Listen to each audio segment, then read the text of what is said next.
Welcome. Can't believe another year has gone by. And wow, what a year it has been. But I'm so appreciative of everybody coming out and all those people watching online. Welcome, and to the people in Florida at the watch party, shout out to you. Well, it sure has been a crazy year. You know, last year I stood up here and talked about what a year change 24 was. Think of what's happened this year. We inaugurated a new president, President Trump.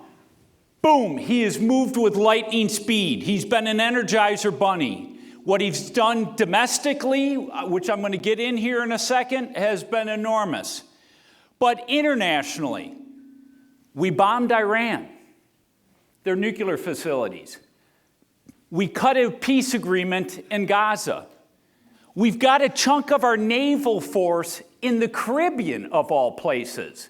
And we're putting pressure on Venezuela, and we may seek regime change. That's just foreign policy. Domestically, sadly, our political divide just continues and continues. And this year, instead of having a couple attempted assassination attempts, we had a real one of Charlie Kirk. Very sad. I was with Charlie in a private meeting in April down in San Diego. A wonderful man. And then this year, the explosion of AI, a technology that will change the world in profound ways. So much has happened. So let's get into the economic review of what has happened and where I see things going. First thing I have to do is do a review of my own predictions. So if it's green, I pretty much got it right. If it's yellow, I got part of it right. And if it's red, I got it wrong. So I'm going to move quickly through this because I got a lot to cover today. So I said the U.S. economy, there would be enormous cross currents in 25. Trump is inheriting a weakening economy with severe debt problems. Conversely, the enthusiasm of a pro-business president with deregulation, retaining lower tax rates are big positives. My guess is the economy will be lumpy with negative and positive prints and probably equal out at around 1.5%. Well, GDP has been lumpy. We started off with first quarter with a negative print. Second quarter came in with a pretty good print at 3.8%. Third quarter, we don't know. Why? Because the government's been shut down, so we don't have a lot of government data. But I think it's going to be positive by all indications. Fourth quarter, on the other hand, is looking like things are weakening a bit. Again, we don't know. Unemployment rate.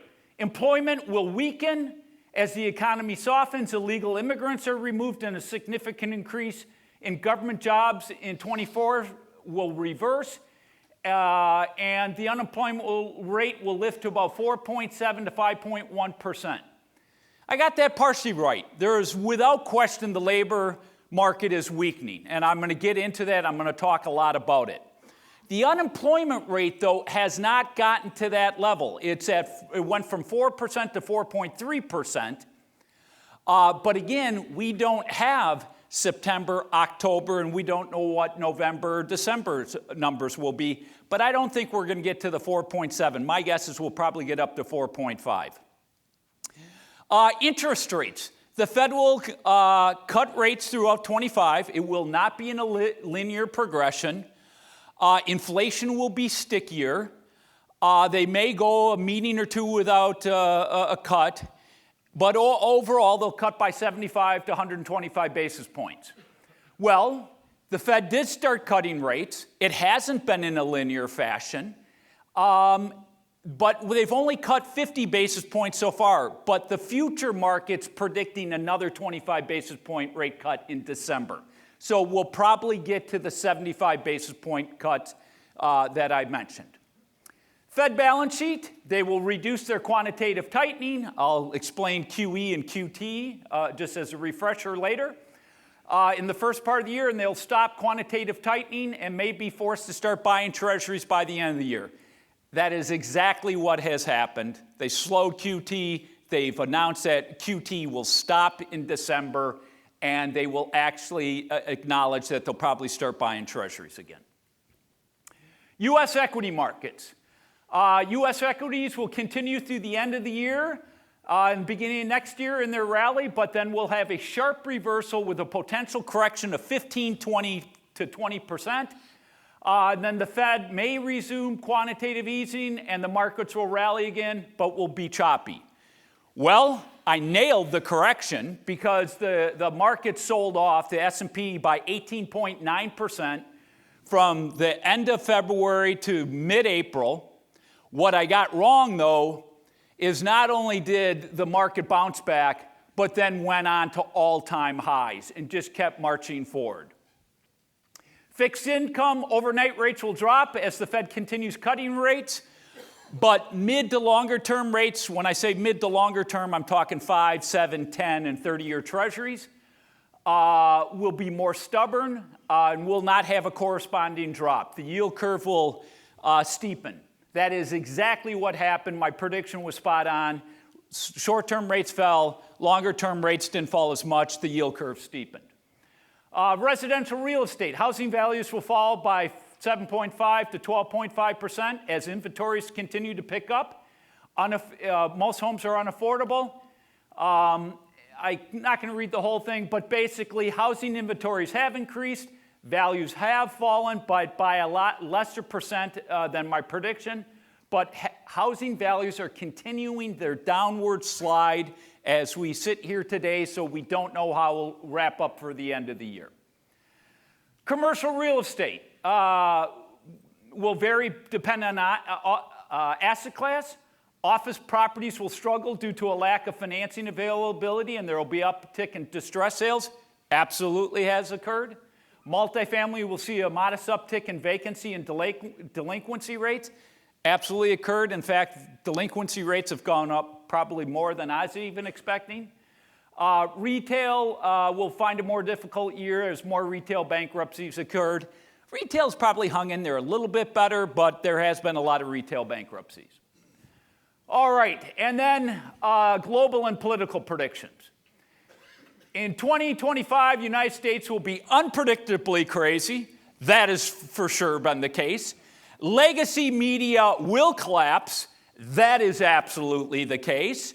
The economy will go through convulsions with a weakening labor market and yet sticky inflation. Trade wars or real wars could expand.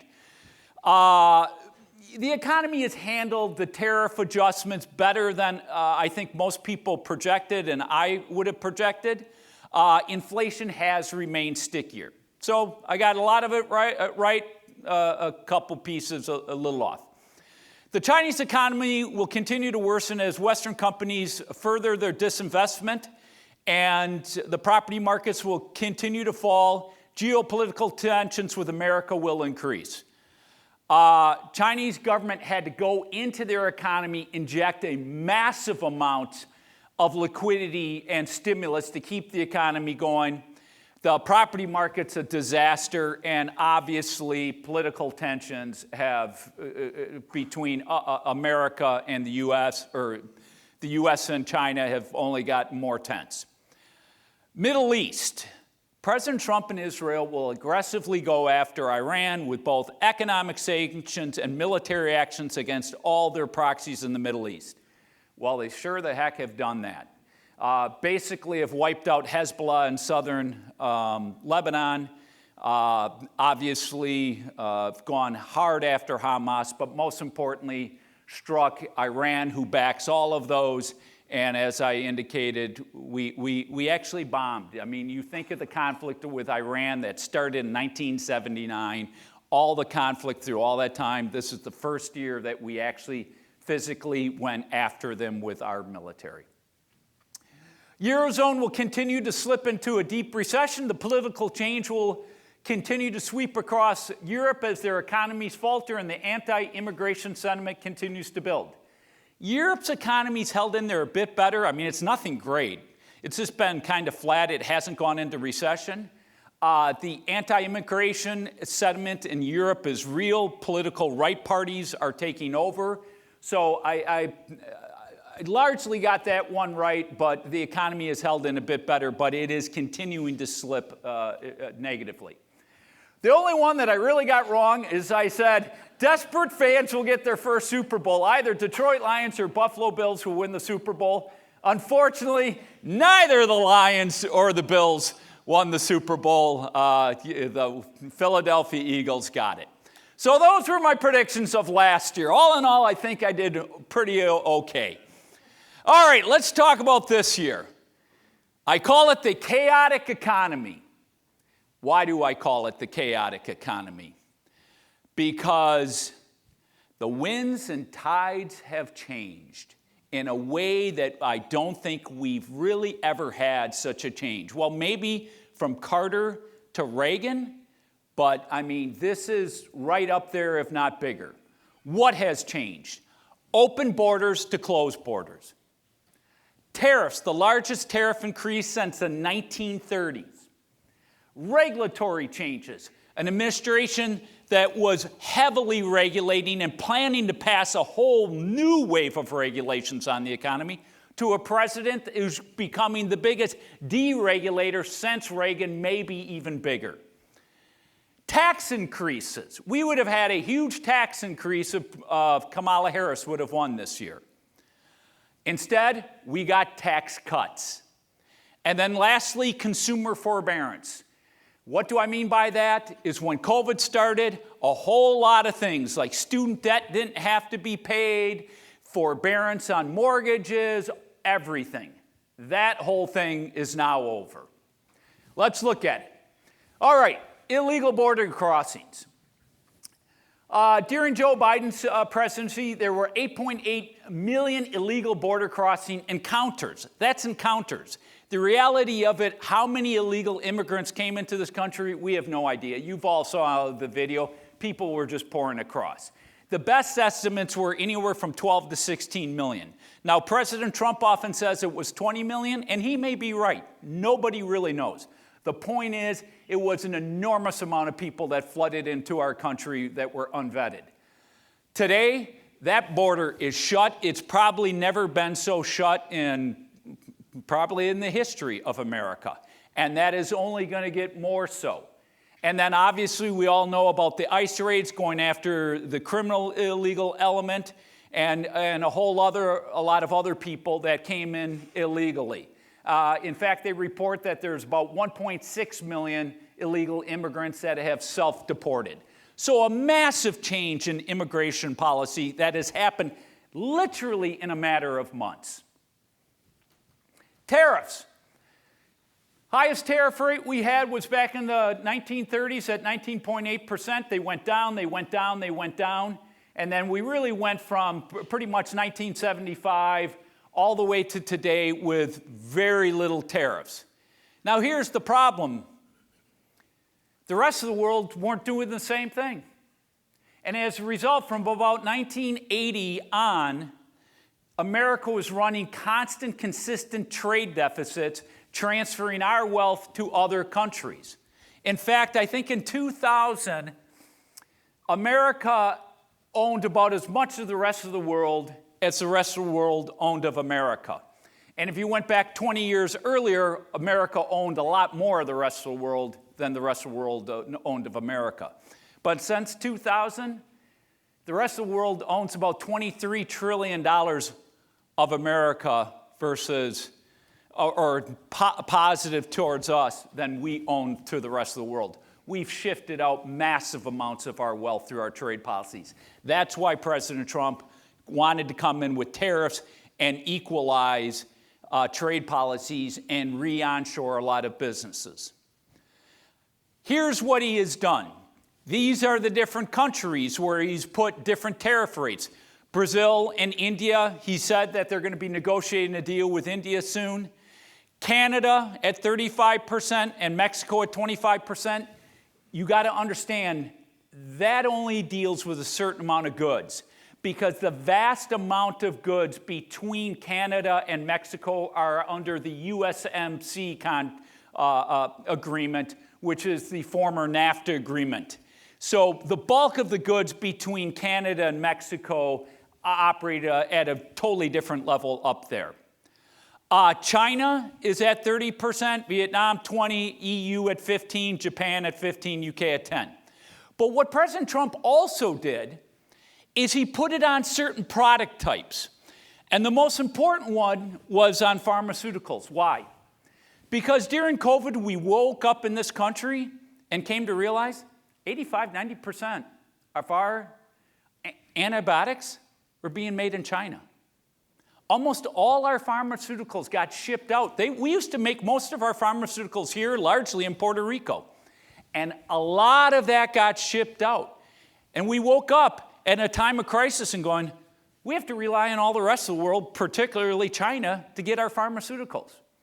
So what he's also gone after is industries like steel, copper, heavy trucks, automobiles, that he wants us to be self-reliant. He doesn't want this country totally dependent on supply chains around the rest of the world. So that's why he put it on specific industries as well. The other thing, and I'll get into this more later, it's estimated that the tariffs will generate about $350 billion in revenue for America, which is very important given our debt problems. But here's the big thing. It may not be legal. The Supreme Court is ruling on it and will come out with their ruling sometime in March or April. They were just having, the Supreme Court was reviewing the case, and they're arguing it before the Supreme Court last week. All right, deregulation. As I said, President Trump, it may be the biggest, even more than Reagan, the biggest deregulation president. It's estimated that regulations cost our economy $2.1 trillion. President Trump has said he promised to eliminate 10 regulations for each new regulation. He's rewriting workplace regulations. The annual cost to American households is about $16,000 annually. Look, we need regulations. We need a certain level of regulations, of course. But the amount of regulations that have been built on, and government never goes back and looks at old regulations. If you go into the federal regulatory books, they have regulations going back to the 1900s with stuff that doesn't make any sense, and companies still have to comply to this stuff. As a bank, I've seen the regulations from 1990 to today just multiply and multiply and multiply. So as a business person, please bring some deregulation. All right, then the tax breaks, the one big beautiful bill. Okay, whether you love President Trump or you can't stand him, you do got to give the man credit. He's a marketing genius. He calls his bill the one big beautiful bill. And watching the people on CNN or MSNBC having to say the one big beautiful bill was rather hilarious. So what did the one big beautiful bill do? Well, it encompassed a number of tax cuts in 2017 that were set to expire this year. And he extended those permanently. The biggest one was the tax rates on LLCs and S-corps, but the child tax credit, the state and gift tax exemption. All those have now been permanently extended, which were set to expire, which would have caused a big tax increase if they weren't extended. The second thing is he brought about a whole set of new tax cuts. For all of you in California, he lifted the SALT deduction from $10,000 to $40,000. No tax on tips, big campaign pledge. No tax on overtime, bonus depreciation, auto loan interest deduction. The only thing that got taken away was tax credits on EV and wind and solar's being phased out over the next couple years. If you're looking at a solar project, you better jump on it now because it's going to go away pretty quickly. All right, and then I talked about consumer forbearance is over. So student debt, people weren't making payments for literally 5 years. As of this year, student debt in February is now factored into FICO scores, and garnishment of wages started on October 1st. FHA and VA loans.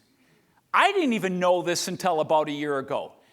950,000 loans under the purview of FHA and VA were provided forbearance, quite often multiple times. Oh, you don't pay, we'll just stick it on the back end. We'll stick it on the back end. It's a horrible thing over the long run because it'll just make sure the home racks up more and more in debt. Medical debt, as of July 25, is again now factored in the FICO score. And pay now, pay later debt, that is now factored into FICO scores as well. So forbearance is over. All right, let's do a quick review of 25. The Dodgers won. They beat my Brewers. Really pissed. OpenAI explodes. You got the drug cartel boats getting blown up. And then, of course, the kiss cam at the Coldplay concert. Now, wouldn't you think if you're having an affair, you wouldn't be doing it in a box of your company suite? I mean, don't you think you could be a little bit more discreet? It's just priceless. But this was the talk of the nation for about a month. All right, so gross domestic product. That's how we measure our economy, whether we're growing or contracting, is GDP. As I said, we started in the first quarter down 0.5. We rebounded nicely up 3.8. A lot of this is people do I buy now to front run the tariffs, or do I buy later? It's like my wife. She said to me, honey, I'm really thinking I need to get a new car. And I said, well, when do you plan to do this? Some point this year. I said, you got to get out today, because in a couple days from now, the tariffs are going to be taking place. So a lot of that was happening at a personal level, and it was happening in a big way at a business level. And the other thing is AI capital expenditures, which I'm going to get into AI from the economics of that at the end of my presentation, is estimated to have provided about 0.8 to 1.1% of GDP growth in the first half.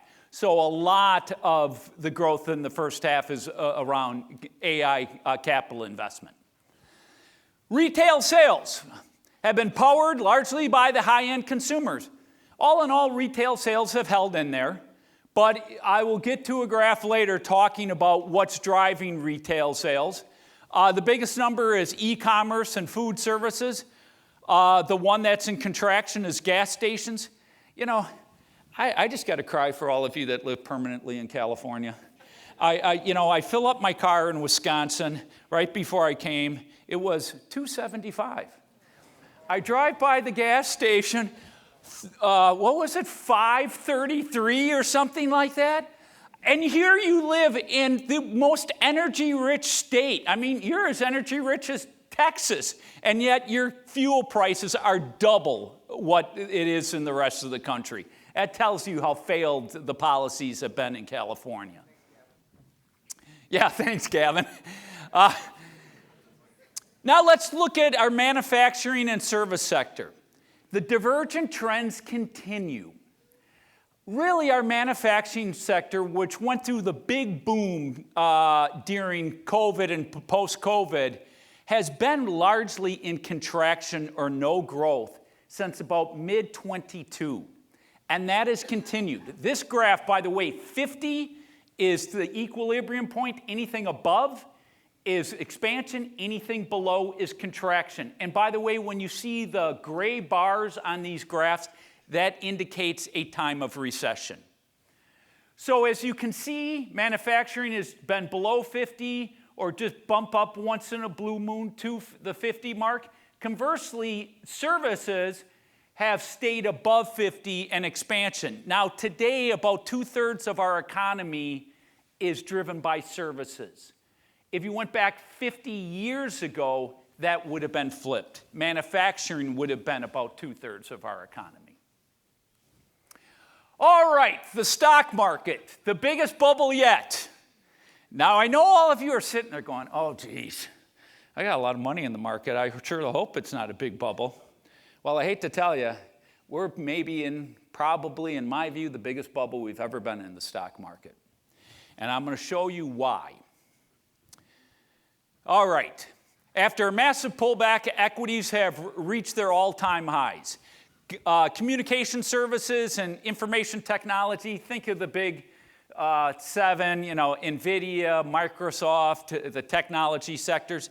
Utilities, interestingly, are number 3, and that probably ties into AI as well. The worst is consumer staples, and you'll understand why the market's concerned about that. But, since 2000, S&P is up 111%, NASDAQ's up 160%. And again, strong gains this year after very strong gains the last 2 years before that. Money printing has created the greatest bubble. What this is looking at from 1955 to today is the value of all public and private equities to GDP. Now, the average over that time duration is 120%. Equities have averaged 120% of what our gross domestic product. Typically, before 1995, it was always below. But as you can see, it has become totally disconnected to the real economy. So, the real economy has grown by 2.9% annually since 2000. The equity markets have produced a 14.5% return. That is a massive bubble because asset values ultimately have to be supported by earnings and cash flow and real economics, and they cannot diverge consistently from the underlying economy. But let's get into more technical analysis. Measuring the value of companies both from a price to book value and a price to sales. Okay, what's book value? So think of a company, it's their net worth. They got $1 billion in assets, call it $700 million in debt. That means their book value is $300 million. And what this is saying, what multiple of that book value, that net worth? Historical range where companies trade at is 3.1%. And this is since 1995. If I take this back longer, it's that historical range is much lower. During the dot-com bubble, which nobody's going to argue the dot-com wasn't a bubble, it got to 4.8%. Where is it today? 5.5 times. That's much bigger than the dot-com bubble. Now another one, price to sales. What's the company's sales? How many more times than their sales is a company's trading at from a value standpoint? Dot-com bubble, 2.1 times. What's it today? 3.4. Now some people will say, well, why aren't you putting a price to equity ratio, the PE multiple, which are very high, but there's been higher periods. The reason you don't do that is because when do companies trade at their highest PEs? When they're earning the least amount of money. When you're in a recession, PE multiples go way up because a lot of companies aren't earning much money. So PE multiples are a horrible way to look at is a company overvalued or not if over a long duration of time. You can look at a company in the short term and say yes, and are their earnings maximized and all the rest. But trying to do this as a market as a whole over time, it doesn't make sense. Now, what's also come back is just like the craziness of 21, in 20 and 21, when the Fed was just gushing money into the system and all these crazy meme stocks and unprofitable companies were running straight up. Same thing happened again the last 12 months. So this is Goldman Sachs, the blue line, Goldman Sachs non-profitable tech basket versus the S&P 500. As you can see, the S&P 500 has had great returns, 16.4%.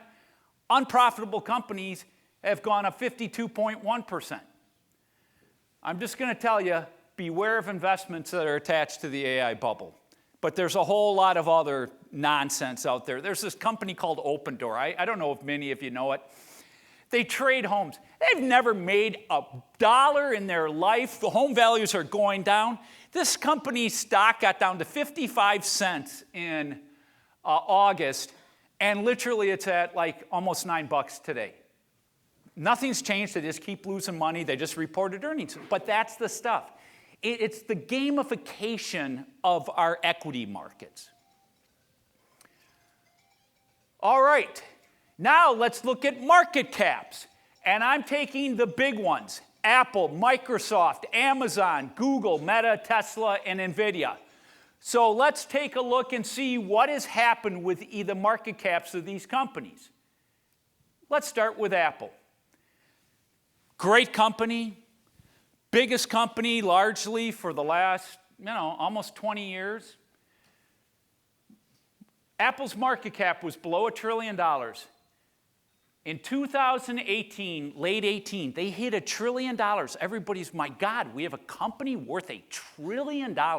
By the way, just so you all know, our brains, they say human brains really can't process how big $1 trillion is.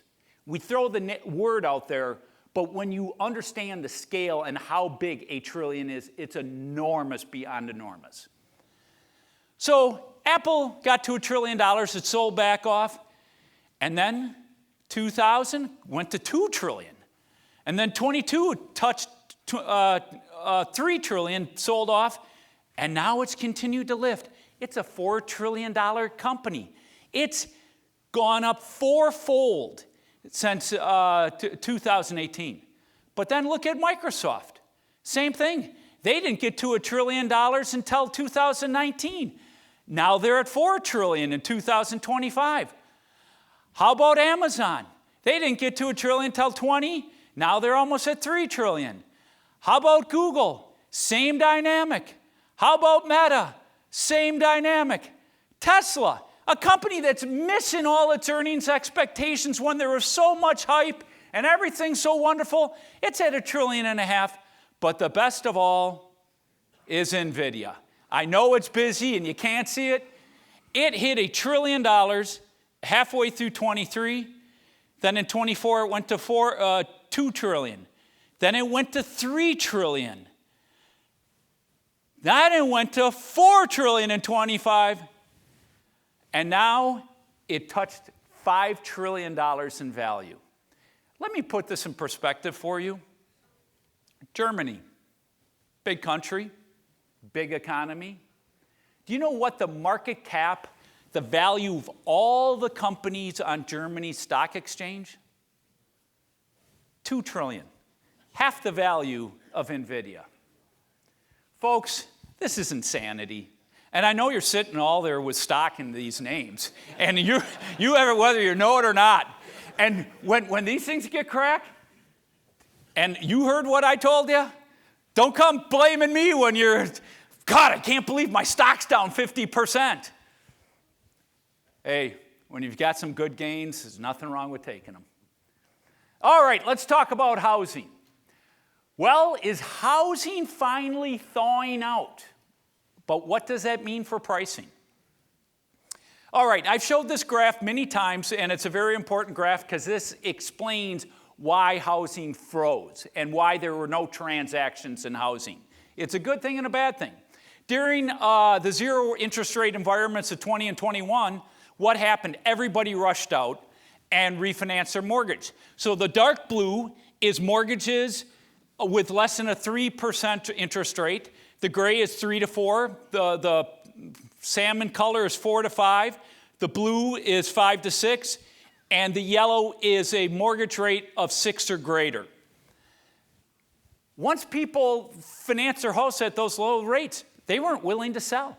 They're like, I can't sell. Even if I want to sell, even if I want to get a bigger home, or my job's been relocated a farther drive, I'd like to move, my mortgage interest rate would double or triple on me. So people were frozen. As a result of that, you had no inventory, and all this millennial bubble were trying to get a home. They were getting married, they were having kids, they wanted to get out of apartments, and they were desperate.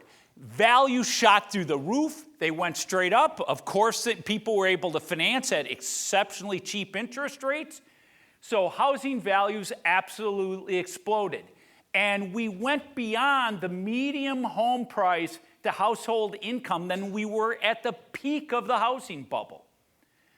The unfortunate thing about that is, do you know what the average age, well, you can see it, it's up there. Average age of a first-time home buyer today, 40 years old. Think how sad that is. You know, when I bought my first home in 1992, I was in my late 20s. Most all of you who are in my age range, we all bought our homes in our 20s or our beginning of our 30s. Heck, even as of 2000, the average age was 31. But homes just got priced out for the younger generation. But now inventory's adjusting and pricing's adjusting. Pricing has been coming down very slow.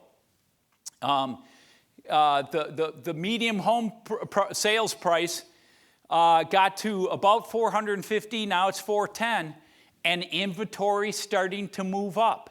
In fact, a pretty good move up in inventory. And I think we're going to continue to see that move up in inventory.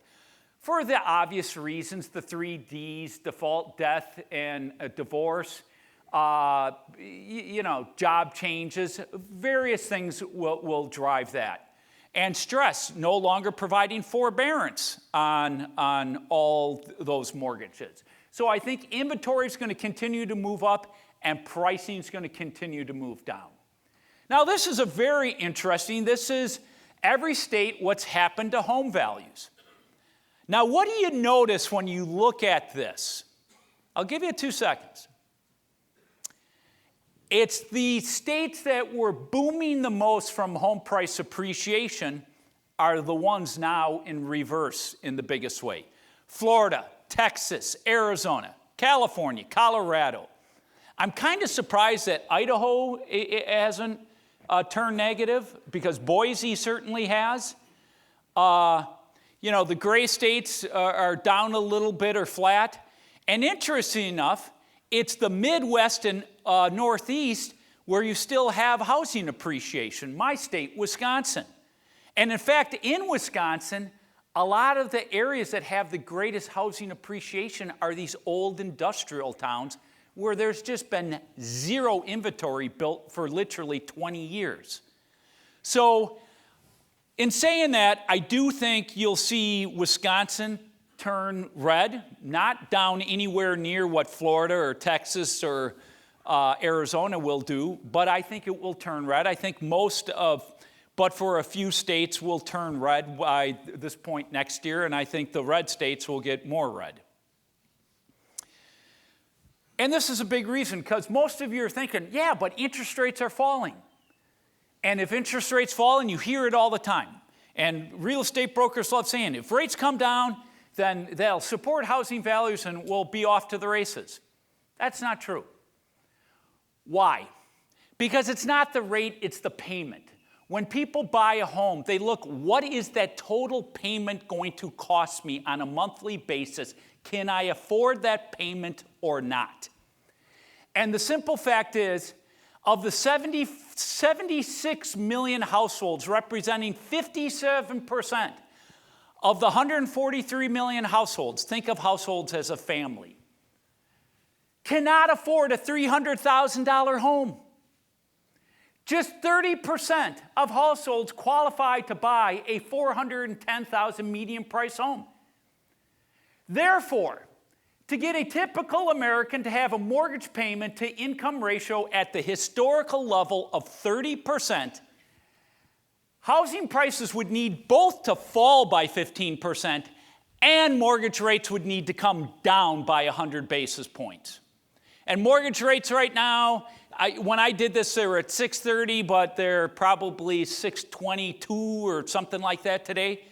So they'd have to get down to a 5.3 with a 15% drop to get into that equilibrium point. All right. Now the younger people are going, what is this? Carnack's 10-year prediction. Carnack is, for us older ones, we know Johnny Carson. It was a famous skit he'd always do on the Johnny Carson, making his predictions. And that's me being Carnack. I'm going to make a 10-year prediction on housing. Now, who in their right mind would say, I'm going to predict what's going to happen to housing over the next 10 years? But I feel really confident about this one. Housing values will increase less than the rate of inflation, producing a negative real return on investment. That means housing will not be a good investment, where it's been a great investment over the last 10 years. So I fully expect 10 years from now, housing values will be up. Why? Because we're just going to continue to destroy the value of the dollar and create inflation. But when you factor housing appreciation against inflation, you're eating a negative real return. Now, why would I make that prediction? There's two reasons. One, COVID and zero interest rates shot housing through the roof.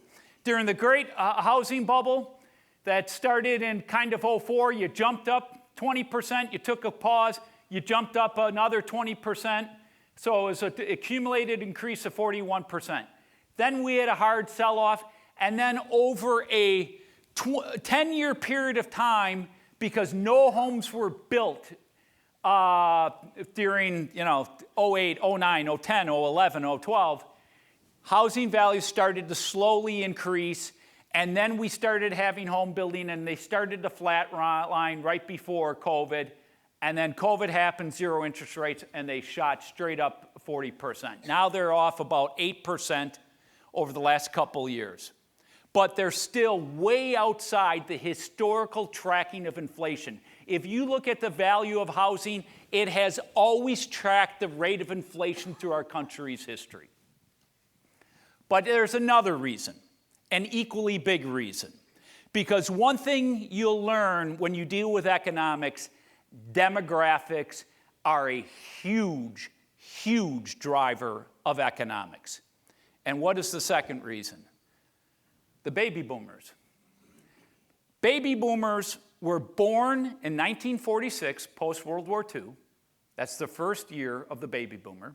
And the last year was the year I was born, 1964. The baby boomers own the housing market. They're the biggest cohort, owning 32.1%. Many baby boomers own more than one home.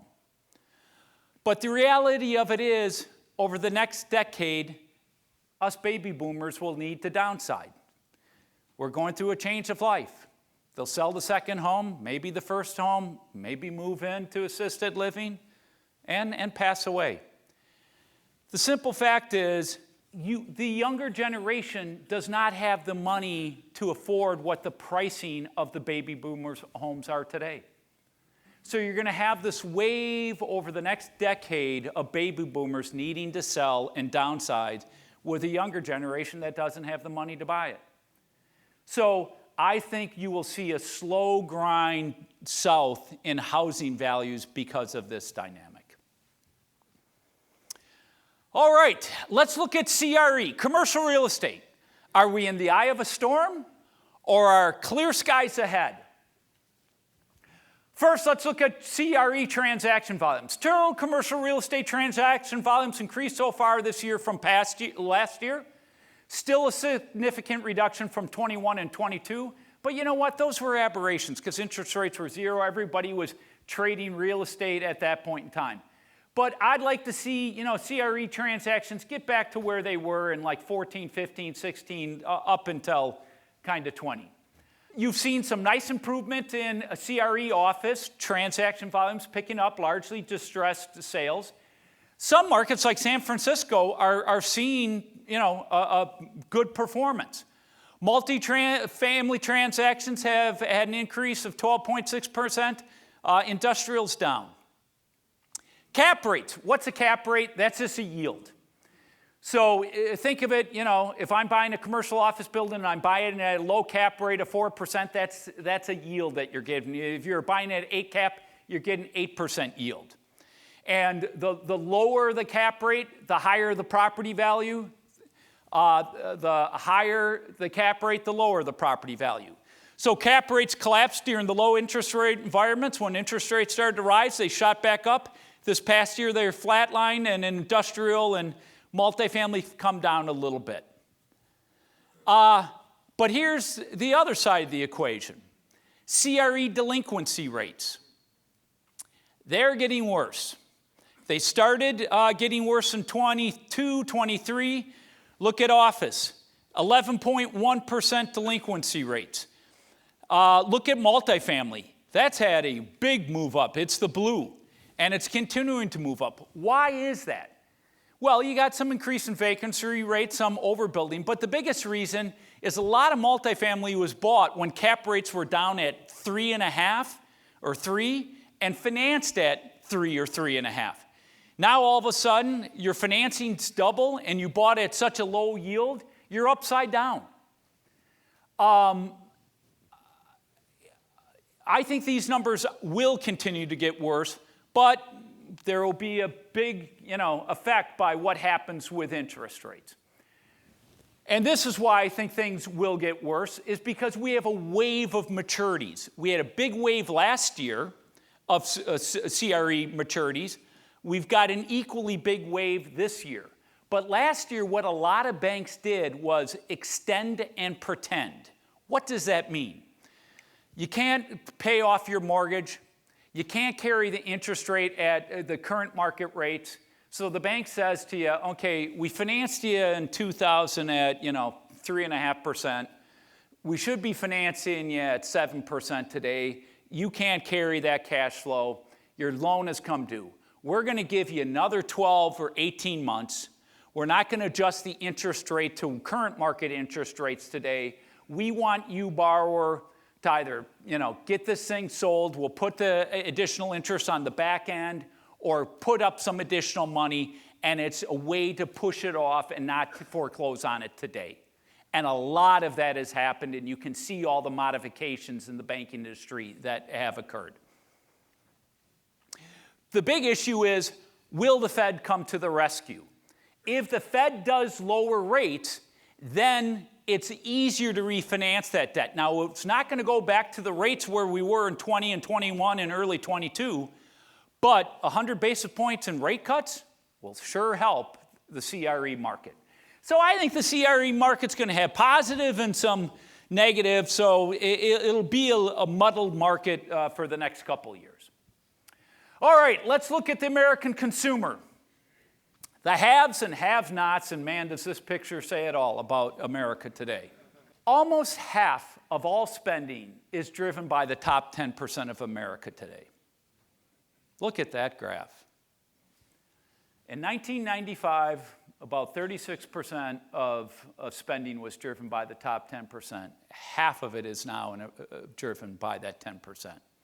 I saw this graph real quickly when I was wrapping up, and this just speaks volume. Hospitality trends. What's doing the best? Luxury. Second best, upper scale. Everything else negative. Economy the worst.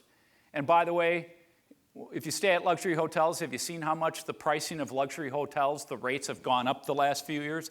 I mean, it's ungodly. I mean, tripled, quadrupled. Why is this happening? Because wealth distribution is getting so whacked and skewered. The top 1/10 of 1% of Americans control 13.9% of all the assets. The top 1% controls 17.1%, and the top 10% controls 36.4%. Folks, 67.4% of all the assets in America controlled by the top 10%. The middle 40, from 10 to 50, is 30%, and the bottom 50, half of America only owns 2.5%. And if you look at the graph to your right, this is showing the change in net worth since 1990. And who has done the best?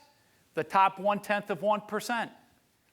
Up 1,227%, the top 10% up 684. Bottom 50, lowest. And when you factor in inflation over that time, it means that their incomes haven't done much or their net worth hasn't done much.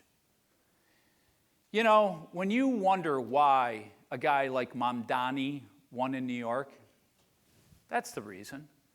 Why people actually listen to somebody like AOC or Elizabeth Warren, that's the reason. This is wrong. I'm going to tell you, this is wrong.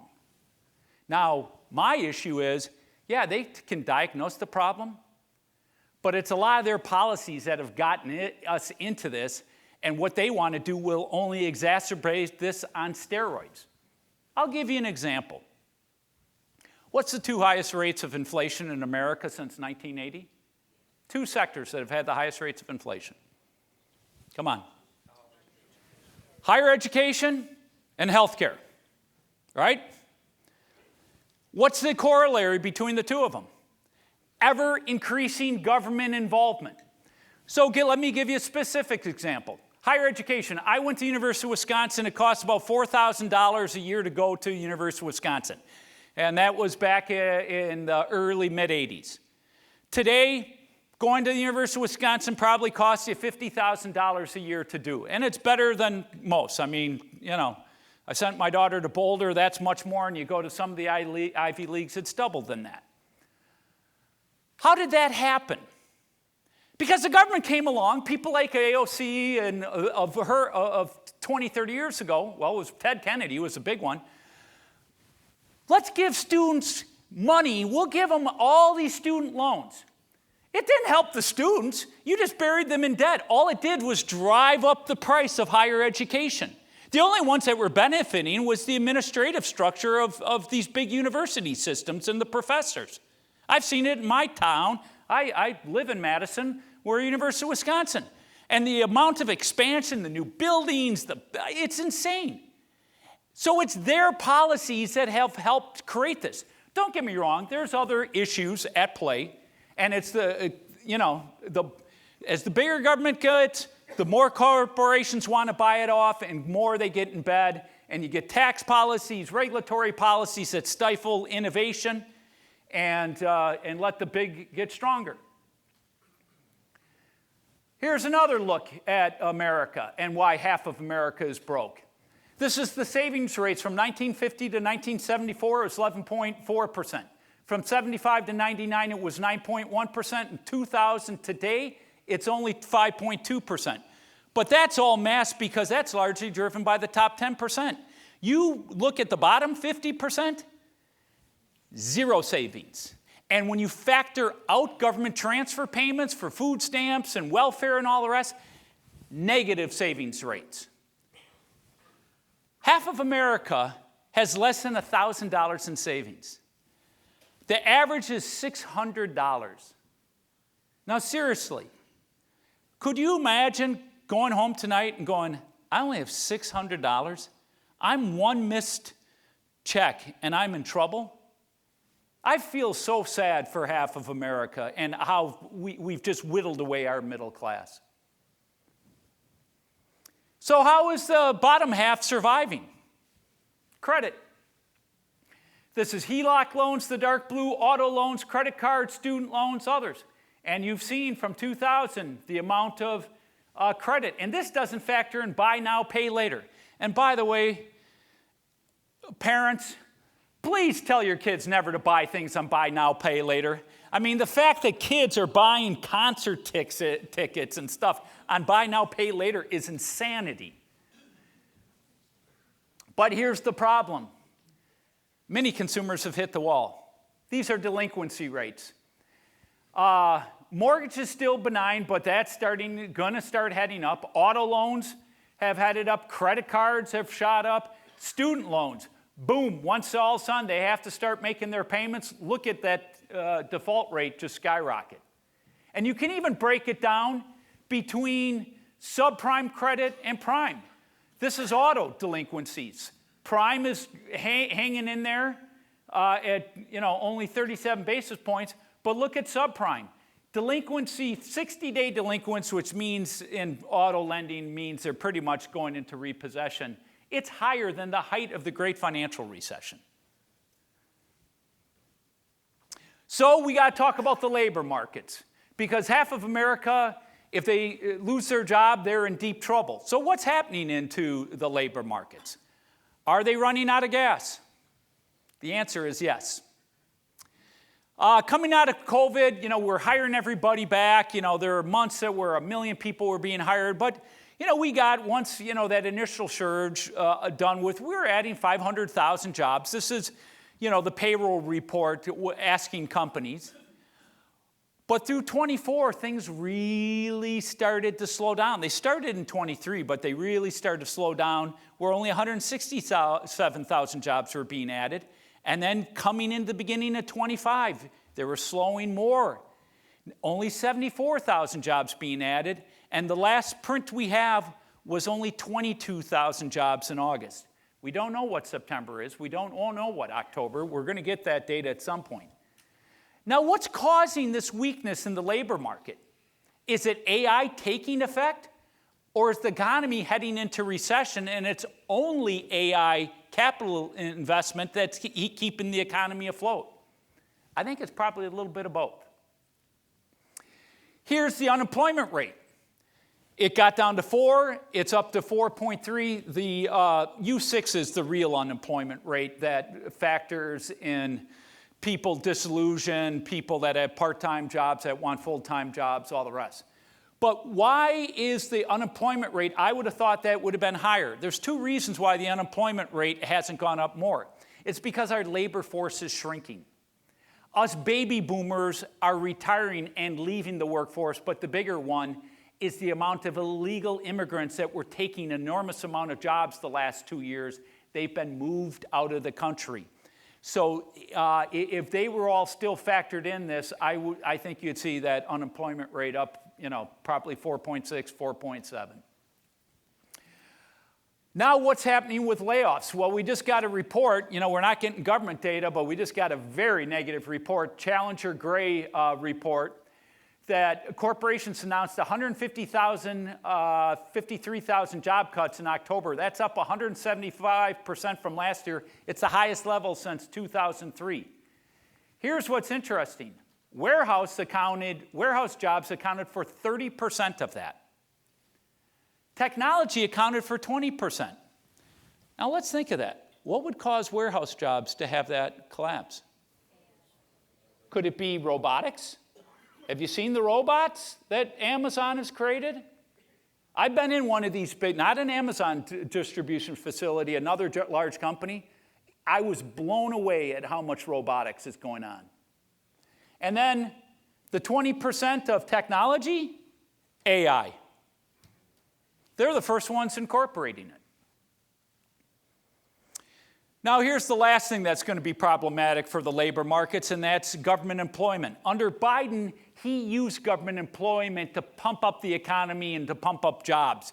And all that COVID money went sloshing over to states and to municipalities, and they were hiring. Well, that game's over. President Trump has already announced cuts to the federal workforce by 12.5%.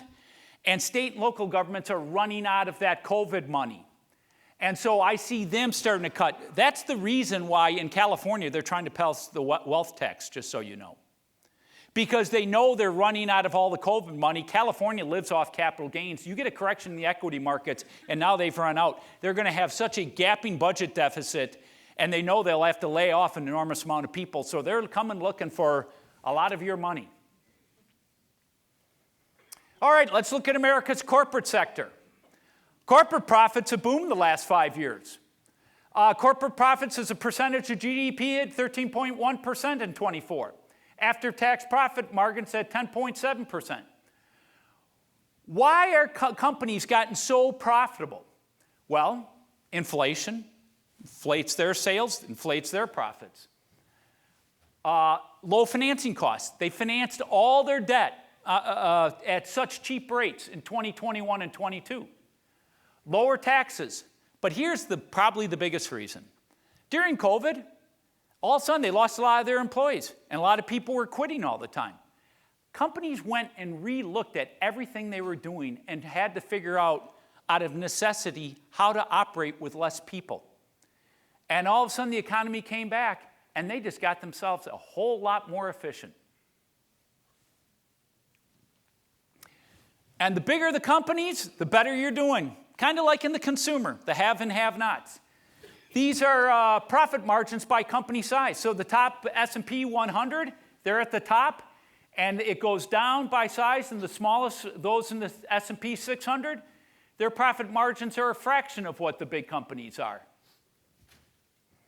But there are some issues that are coming to the corporate market.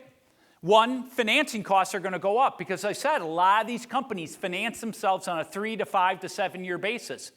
Well, guess what? You've got a big maturity wave over the next 3 years. So companies that were financing themselves at 3-4% are going to be jumping up by, 100, 200, 300 basis points. And here's another issue that's starting to pop. Corporate bankruptcies. They're continuing to increase. This is by year. So every year, it's getting worse. There was almost nothing in 21 and 22. And now this year, the red is because we're only through part of the year. This is projected. But we're starting to see some big names. This past month, in September and October, we had First Brands, Tricolor, and Renovo Home Services. And I expect this to increase. So companies all in all are doing very well. The big are doing really, really well. But there's a lot of problems underneath the hood. Now we got to look at government. What's government doing? Well, debt still remains a challenge. This is federal debt, all in red. We're up $38 trillion, astounding amount of debt. The line is debt to GDP. Peaked out at a little over 120 some odd percent. It's come down. Why did it come down even though we're adding debt? Because we used inflation to inflate away a lot of debt holders. And that's why we're going to continue to, what we'll continue to do, because the only way we're going to be able to manage this debt is using inflation, and that's why they're going to operate with higher levels of inflation. Deficit's still enormous. But tariff revenue is helping. Last year's deficit in 24 was 1.86. This past year, it finished in September. Government's on a September fiscal year. 1.8, so a little improvement. Debt to GDP came down to 5.9 versus 6.4 last year. But these are still unprecedented levels of deficit spending that's not in a war or during a recession. But, it's going to be a big issue with the tariffs. The tariffs over the next 10 years are estimated that it could help the deficit by over $2 trillion. The problem is the Supreme Court. If they rule against it, we're going to have to give back all that money we've taken in tariff revenue, and President Trump is going to have to figure out how to pivot. So the Supreme Court hearing is going to be very, very profound. All right, you got to love this photo. You got to love this photo. We all know this. It's President Trump giving it to Jay Powell over the renovations of the Federal Reserve, spending $2 billion, and he's just giving it to the Fed. And he has got them under so much pressure. Why? Because he wants rates down. Why? Because he wants to accelerate economic growth, and he needs to get the interest costs on the debt down. But here's the problem. And the Fed is between a rock and a hard place of their own making. The yellow line is the Fed's targeted personal consumption expenditures. That's their preferred inflation target. I don't know why you'd want 2% inflation a year, because over 10 years that just means we're devaluing our dollar by 20%, but that's their target. But what's happened with headline CPI, Consumer Price Index? We saw the boom up during Biden, came down at the end of Biden's term, it's continued to come down, and now it's starting to hook up. Here's PCE, same thing. Now here's the Fed funds rate, what the Fed controls, short-term interest rates. So they're cutting rates as inflation's going up. They're supposed to keep inflation under 2%. So why are they cutting rates when inflation's going up? And a lot of people are asking that question. Are we going to relive the 70s? where the Fed moved too quickly to cut rates and inflation spiked again? I don't know. But remember, the Fed has two mandates, inflation and the other one is the labor markets. And right now, you know, in 24, it made no sense why they cut rates. They did it right before an election. And a lot of people were appalled by that because there was no indication. This time around, you got a labor market that's pretty clearly weakening. So there is some justification. Every year I show you this graph. The next two graphs, I'm going to tell you, they're the most technical, but they're the biggest single reason why your stocks are where they are, why housing values, why the credit markets, why we are in the everything bubble. This is the Federal Reserve balance sheet. And up until the great financial recession, the Fed's balance sheet was always consistent from its beginning. They had enough money there to manage the money flows in and out of the banking system for the economy. Because of the great financial recession, they entered into something called quantitative easing. I'm going to give you a quick refresher course. I know those who have come regularly have heard this before. What is quantitative easing? It's a way for the Fed to push money into the system. They go into the banking system, into the insurance industry, into pension funds, buy treasuries off their balance sheet, put them on the Fed's balance sheet, and send back cash. That cash then gets invested and lent and moved through the system, and you increase the money supply. So they increased the money supply and increased their balance sheet. Then they tried to pull it down in 19. They were starting having problems in the financial markets. Then COVID came, and they just blew it through the roof, up to $9 trillion. And then the inflation was out of control, so they tried to stem inflation and started quantitative tightening, which is the reverse. They started selling their treasuries and mortgage backs into the market, pulling cash out. But the problem is they can never get out the amount of money they put in without cracking things and cracking the markets. And this is money supply. And that graph totally correlates with what's happened in the equity markets, why housing's overvalued, why the credit markets are in a bubble, because they pumped so much money. And you can see the straight, we never could increase the money supply in the history of this country like we did from COVID, and it just exploded. They tried to bring it back, and now they're back up growing the money supply. What's going to determine what the Fed does, and I'm coming to my end, is AI. I'm going to admit something. Last year at this point in time, I knew about AI, but I really didn't know that much. This year, I have really come to understand AI at a novice level, let me say it that way. But I've come to understand a lot more of the business applications and the implications for society as a whole. And I got to tell you, there's things that make me, excited, and the promise it can do for our health and all the rest. And there are things that literally terrify the hell out of me. What we could do to our labor markets, and most importantly, the reason why most every founder of AI said it needs to stop, because it could literally eliminate mankind.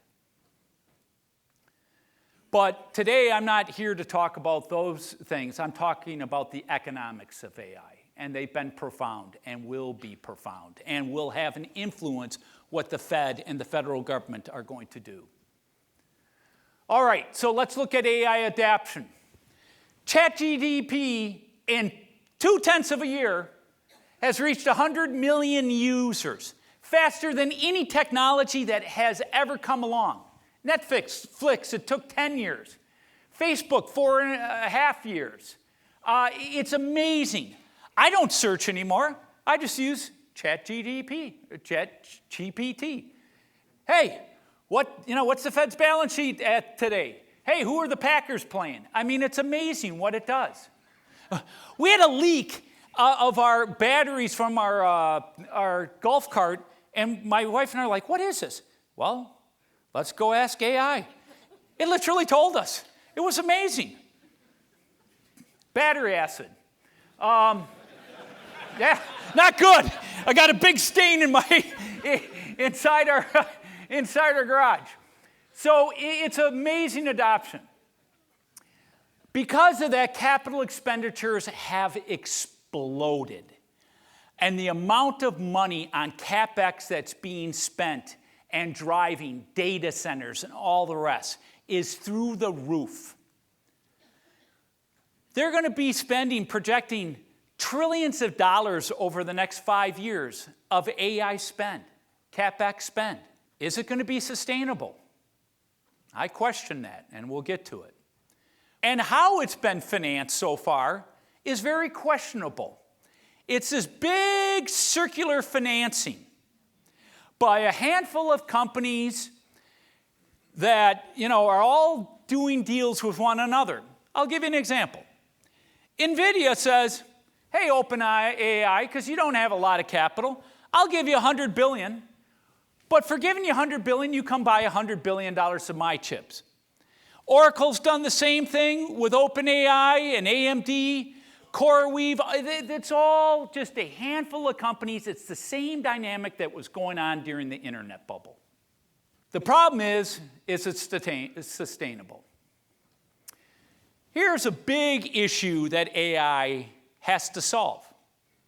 AI cannot work without electrons, power, energy. And the energy usage of AI is off the charts. 200 terawatts. A terawatt is a billion kilowatts. A terawatt's an enormous amount of energy. AI or data centers right now are using a little over 200 terawatts. In the next 5 years, it's projected to go use up to 700 terawatts. Folks, to put that into understanding, what does this mean? That would power 21 million additional homes a year. Do you know how many single-family homes are in California? About 9.5 million. Where the heck are they going to come up with all that energy? I don't see it.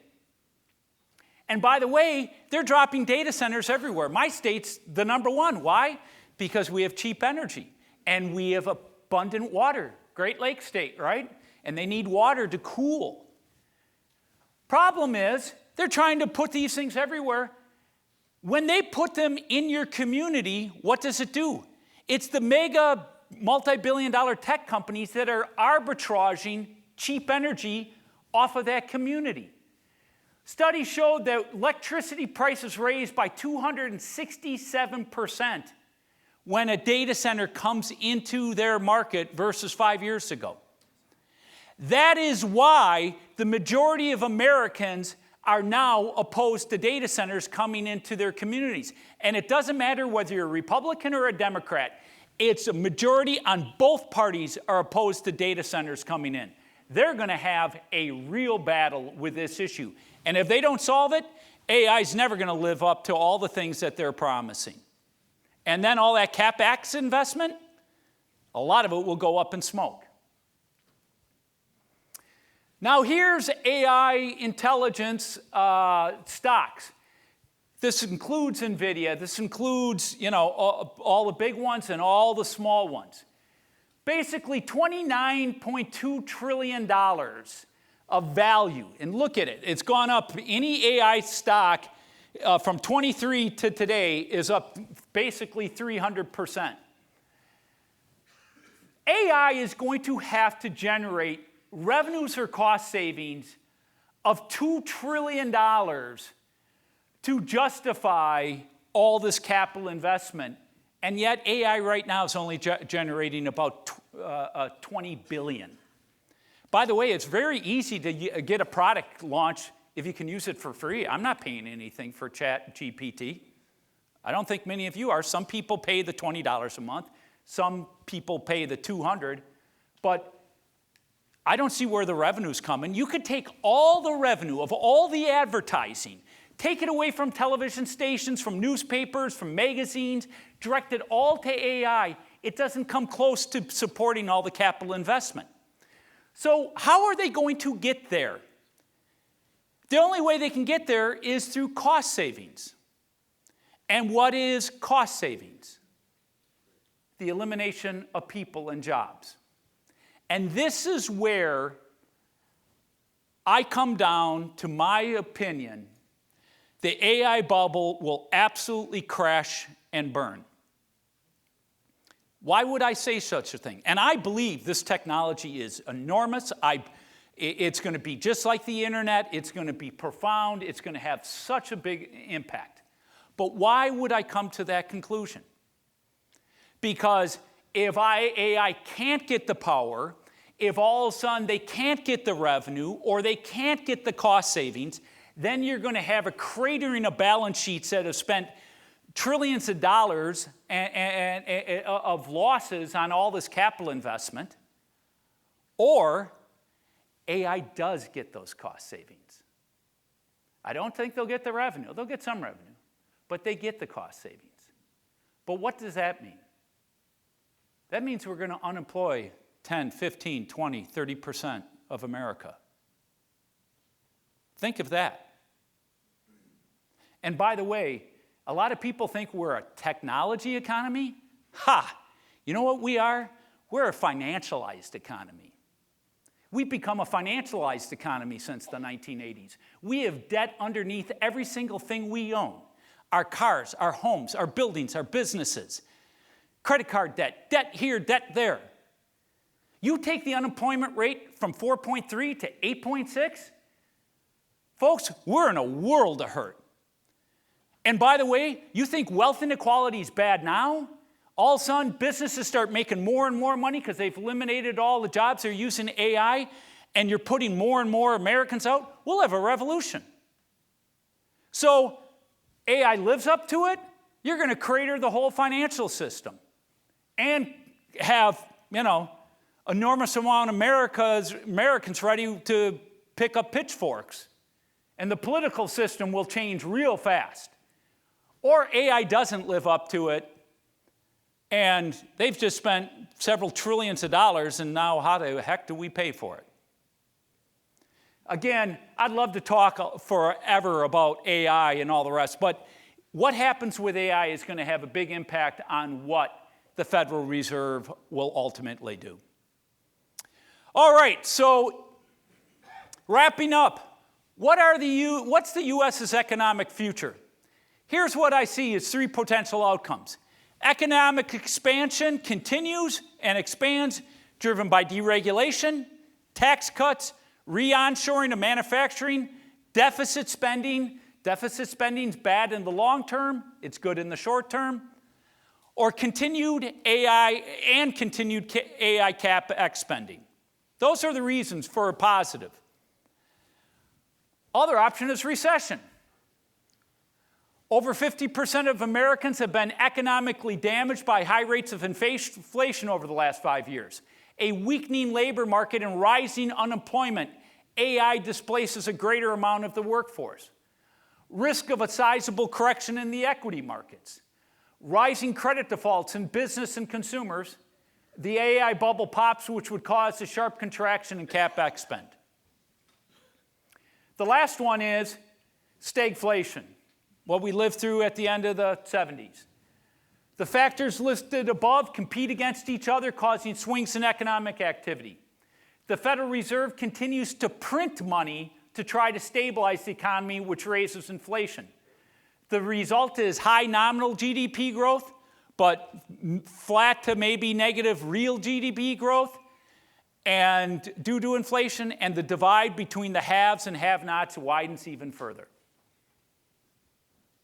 My best guess is we're going to experience every one of these. It's just going to happen at different intervals of time over the next 4 to 5 years. In fact, I'm pretty certain we'll experience every one of these over the next 5 years. So, what are my predictions for this year? Well, I'd have to be sick, Ferris Bueller, to try to predict 2026, but here's my best take on it. U.S. economic growth will remain positive through Q4 and Q1 26 due to capital investments in AI and lowering interest rates for an increase in housing activity. I think housing activity is really going to pick up. Prices are going to be lower, but housing activity is going to pick up. However, weakening unemployment, increased bankruptcies in the consumer and business sector, and a correction in the equity markets will slow economic growth, and the U.S. will dip into contraction at some point later in the year. Employment will continue to weaken as companies introduce AI and robotics. Further, government employment will contract as employment in consumer-focused industries cut workers. The employment rates will reach 5%. Again, if we weren't moving out so many illegals and so many baby boomers, the unemployment rate, I think, would be more up at 5.5 or 6%. But we're, again, shrinking our workforce. Interest rates. The Fed will cut interest rates in 25 basis point increments, occasionally pausing because of the concern about inflationary pressures, but the weakening labor market will take precedent, and the Fed by the end of the year will have cut 100 to 125 basis points in total. It's good for CRE investors, good for a lot of people. Fed's balance sheet quantitative tightening has already ended. The Fed will keep its balance sheet flat through most of next year, but be forced by year end to start quantitative easing again. Asset value predictions. Equities will remain in a bubble through the end of this year and the beginning of next, helped by rate cuts. However, non-profitable and speculative meme stocks will start deflating because the big hedge funds will say, we're not going to play it all the way to an end. We're going to start getting out because a lot of them, I think, are going to be worried this bubble's going to pop and they don't want to be in those more illiquid names. But the NVIDIAs, the Microsofts will still keep their rich valuations. The market, though, will go through a correction of 20% at some point, probably in the middle of the year, because of the popping of the AI bubble and consumer weakness. I think the amount of debt that it needs to be funded to continue this AI thing will start putting crimps, and the energy issue, people will say, well, how are you going to get the energy for it? And a lot of these AI data centers will have hard times getting community acceptance to be built in their communities.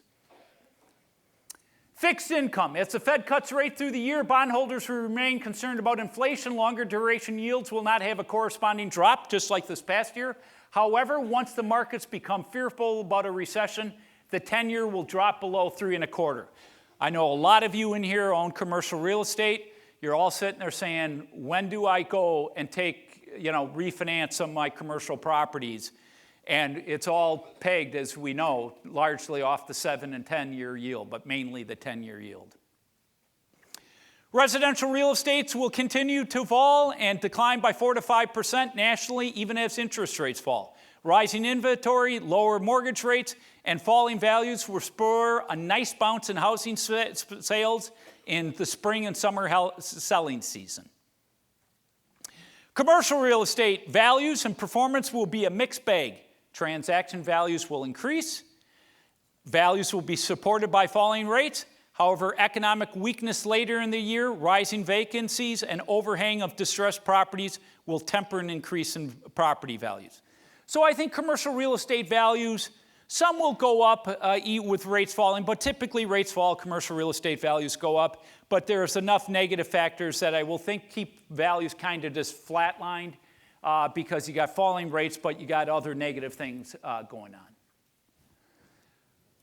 Global and political predictions. 25, the United States will remain unpredictably crazy.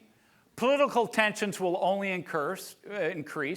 Midterm elections are typically not favorable to the party controlling the White House, and given the anger on the left, this trend will likely continue in 26. The Democrats will probably pick up seats in the House. Not a ton because of all this redistricting stuff, but probably could pick up a few. Senate will probably pick up 1 or 2. So they'll have a better outcome, but it's not going to be this big sweeping outcome given the electoral map is my best guess. Unless things really break bad, then it could be a much bigger wave, which could happen. China. The Chinese economy will improve because of the stimulus released by the government, but Western corporations will continue to relocate factories in other parts of the world. Europe will have its own trade conflict with China to stop the halt of Chinese-made cars. Europe is panicked right now with all the Chinese cars coming in and jeopardizing Mercedes, Volkswagens, all their big automakers. The Chinese property markets are broken and will still be a mess. And I could probably say that for the next decade. Central and South America. President Trump will shift his focus to the Western Hemisphere. He has been obviously very focused on the Middle East this past year, but I think a lot of his focus will shoot to the Western Hemisphere, applying pressure on Mexico, Colombia, to continue, the pressure to stop the flow of narcotics, and may even seek regime change in Venezuela. It's going to be very interesting what he does. I mean, Maduro just called up everybody to try to militarize him. I think it's kind of laughable. If the U.S. wants to take him out, we could take him out very easy. But that could happen this year.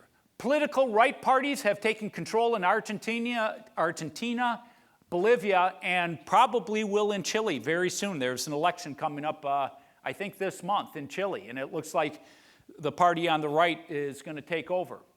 And will be supported by President Trump to reduce the influence of China in the Western Hemisphere.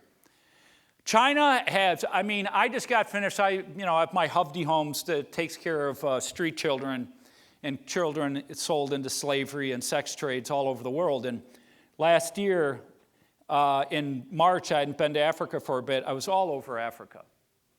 And I've been to Africa so many times, going back over 30 years.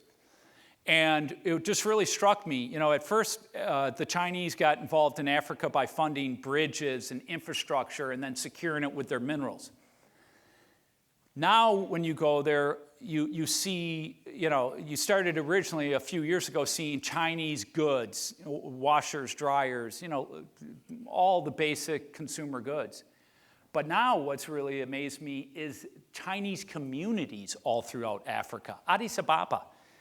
In Ethiopia. They have a big Chinese community because the Chinese government just left all those workers went to go build a bridge. Hey, just stay there. So China's influence in Africa has become enormous. And we're very worried that what China is trying to do in Latin and South America as well. So I think that's a big reason why President Trump is really going to put a focus on South and Central America. He wants to shut down the drug trades. He wants that. It's been killing 100,000 young Americans a year. He wants to go after the cartels. He wants to go after these leftist governments. And I think we're going to see a big push. And that's why Scott Bessent stepped in to help Argentina stabilize as Milei is making these changes. Eurozone and Great Britain, Europe will slip into recession. Their manufacturing sector is becoming uncompetitive due to failed green energy policies that has caused ever-rising energy costs. Europe has just baked their own, self with their crazy green energy policies. Political change will continue as Europeans become increasingly angry over their economies and immigration policies. Great Britain and France are becoming the problem children of Europe.